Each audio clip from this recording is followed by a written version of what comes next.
Hello. पिछली video आने के बाद बाहर 2 दिन से मुझे एक वीडियो पर टैग कर करके मेरे इनबॉक्स में डाल डाल के बोला जा रहा है अब तो इस पे नहीं बोलेगा, अब कौन बार भी फेल, ये तो वो। तो अब मैं बताता हूँ और फिर से प्रूफ करता हूँ भाई साहब कि कौन है बार भी फेल।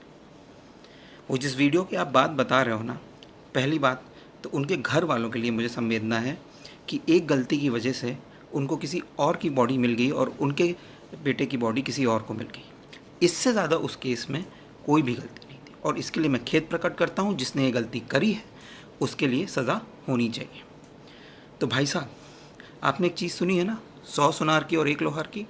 तो आपकी 100 हो गई, अब मेरी कम्युनिटी की एक पड़ेगी, मेरी नहीं, मेरी कम्युनिटी की एक पड़ेगी आपको। तो आपने अपनी लाइफ में कभी भी डीकम्प्रेसिव क्रेनियोटमी की बात सुनी है? नहीं सुनी होगी। बोलने में ही जबान 4 बार लड़खड़ाएगी, ठीक है। पढ़ने में अगर मैं लिख के दे दूं तो शायद तुम पढ़ भी ना पाओ एक बार में। जितना कॉम्प्लेक्स ये नाम है उससे ज़्यादा कॉम्प्लेक्स ये सर्जरी है, ठीक है। अब क्या है कि उसके परिजनों ने आपको ये बोला कि सर में एक सर्जरी हुई थी, लेकिन उन्होंने एक बार भी ये नहीं बताया कि एक्चुअली वो सर्जरी क्या थी। भले उनको नाम नहीं पता हो, लेकिन ये तो पता होगा कि प्रोसीजर क्या हुआ था। और वो प्रोसीजर क्या हुआ था वो मैं आपको बताता हूँ सर की सर्जरी का। जब भी आपको चोट लगती है या इंटरनल ब्लीडिंग होती है तो सर के अंदर प्रेशर बढ़ता है और किसी किसी टाइम पे वो प्रेशर इतना ज़्यादा बढ़ जाता है कि ब्रेन कंप्रेस करने लगता है। और जो अगर ब्रेन कंप्रेस करे तो उस हालत में पेशेंट की जान कभी भी जा सकती है। उस इमरजेंसी में आप क्रेनियम, जो कि ब्रेन के ऊपर की हड्डी होती है, उसको निकालते हैं। अब आप उस हड्डी को निकालने के बाद क्या करोगे? परिजन को ले जाओगे, जाओ घर में इसको सजा के रखो, या किसी केमिकल में बोर के रख दोगे, या फ्रिज में रख दोगे। इन तीनों कंडीशन में हड्डी खराब हो जाएगी। इस हड्डी को आप एक्चुअली में ह्यूमन बॉडी के अंदर ही रखते हो, और वो कहाँ रखते हो? पेट में। इस पेशेंट के में केस में लंबर रीजन में चीरा लगा के उस हड्डी को अंदर रखा गया था। ये वो चीरा है जहाँ से किडनी निकालना बहुत ही बहुत ही बहुत ही बहुत ही मुश्किल काम होगा अगर कोई कोशिश भी करता है। भाई साहब, 30 ट्रांसप्लांट की टीम में हिस्सा रहा हूँ मैं, लेकिन मैंने कभी भी किडनी ऐसे चीरे से निकालते हुए नहीं देखी। उन्होंने उस लंबर रीजन में, जो कि नीचे का हिस्सा होता है पेट का, वहाँ चीरा लगा के वो हड्डी रखी थी, ताकि जब पेशेंट कोमा से बाहर आए, उसकी ब्रेन की कंडीशन ठीक हो, तो वो हड्डी वहाँ पे वापस लगा दी जाए।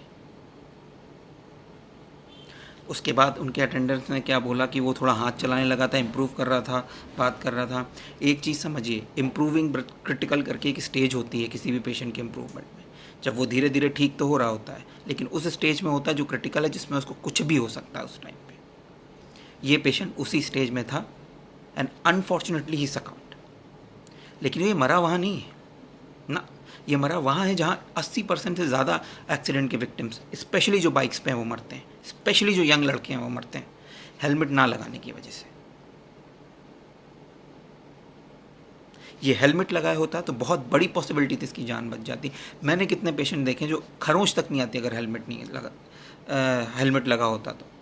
सिर्फ वो हेड इंजरी की वजह से मरे। आपको थोड़ा सा फ्रैक्चर होगा, 1 महीने में ठीक हो जाएगा, 1.5 महीने में ठीक हो जाएगा, लेकिन अगर आपने हेलमेट नहीं पहना, हेड में इंजरी लगी, तो आपकी डेथ होने का ज़्यादा चांसेस है। ये बात आपको कब समझ में आएगी?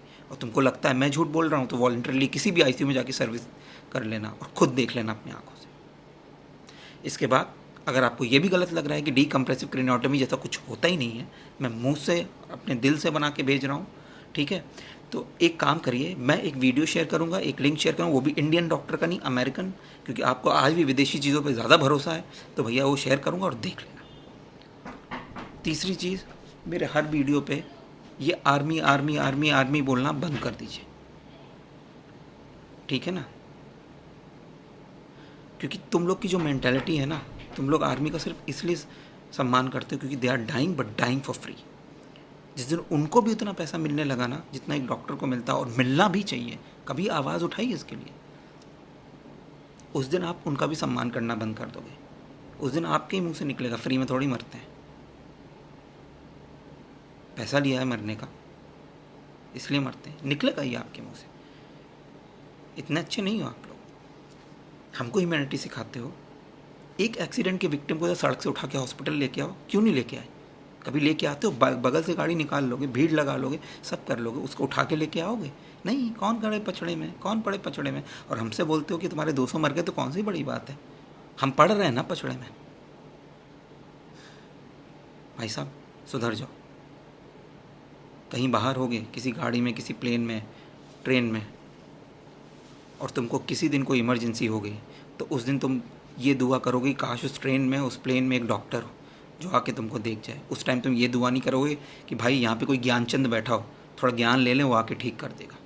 ज़रूरत हमारी ही पड़ेगी और हम ही सर्विस करेंगे, और उस टाइम उस सर्विस के हम पैसे नहीं लेते, क्योंकि तब हम ड्यूटी पे नहीं होते। तो जब ड्यूटी पे हैं तो पैसा लेंगे, to the best of our ability, जो हमारा बनता है वो लेंगे। और अब ये सब बेवकूफ़ी मत करना, अब इस पे भी बोलिए, अब उस पे भी बोलिए। कितना बार एम्बेरस हो गए, और मुझे पता है हर बार एम्बेरस हो गए। चीज़ें तो मैं ढूंढ के निकाल ही लूँगा।